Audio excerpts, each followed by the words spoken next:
daughter was being rushed to ORMC in downtown Orlando for vomiting and diarrhea. I discovered that she had been given this Ozempic by the plastic surgeon. So this video showed up on my For You page, and it's about a concerned mother whose daughter ended up in the hospital after receiving a dose of Ozempic.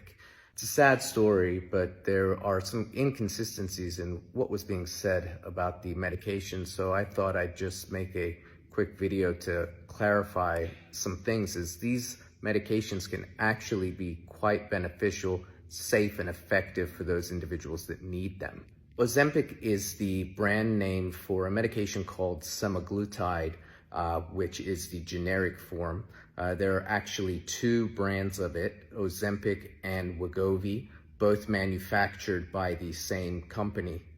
These medications were initially developed for diabetes. However, they also found that the diabetic patients that were on it started experiencing significant weight loss, around 15% of their body weight while on the medication. They developed Wegovy, which is essentially the same medication as Ozempic, the exact same, just under a different brand, which they got FDA approved for weight loss.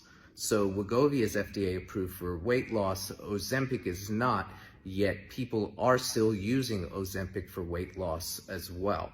The medication causes weight loss through multiple pathways. There are specific protocols as far as dosage and increasing the dose of the medication. The first 4 weeks of being on the medication, you're actually on a subtherapeutic dose. As with all medications, there are side effects associated with these. The most common side effects are abdominal bloating, nausea and vomiting, diarrhea, or constipation, and the risks of these are increased if you use the medication improperly.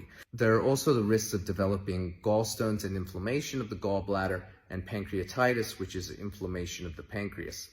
They also should not be used in individuals who have a family history of thyroid cancer. To qualify for it for weight loss purposes, there's certain criteria that you have to meet in order for insurance to cover it, because these medications are very expensive when insurance does not cover it. Because of the expense, this has led to some compound pharmacies compounding the medication. However, the company that manufactures these has the patent on it. So essentially, they hold the recipe. So how are these compounding pharmacies actually able to compound the medication if they don't have the recipe? And because they have a patent on the product, it is actually illegal to compound the medication. So what a lot of these pharmacies are doing is they're combining it with things like vitamin B12 in order to get around these patents. But there's so many pharmacies out there doing this that you don't really know what it is you're getting and what's in it. So it is a risk. Also, these compounded medications have not been evaluated by the FDA. Their safety and their efficacy has not been evaluated.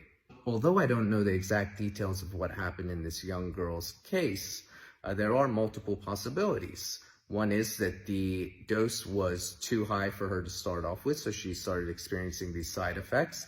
The other possibility is that she developed an inflammation of her pancreas, and if she got the compounded version of the semaglutide, then is that really what she got? But at the end of the day, these medications are safe and effective when used properly. And like any other medication, there has to be an indication for its usage, and a workup is needed to determine whether the medication is safe for you. So I hope this provides some clarification, and I hope that this young girl is feeling better. If you found this useful, please share it, as there are a lot of misconceptions floating around out there about these medications.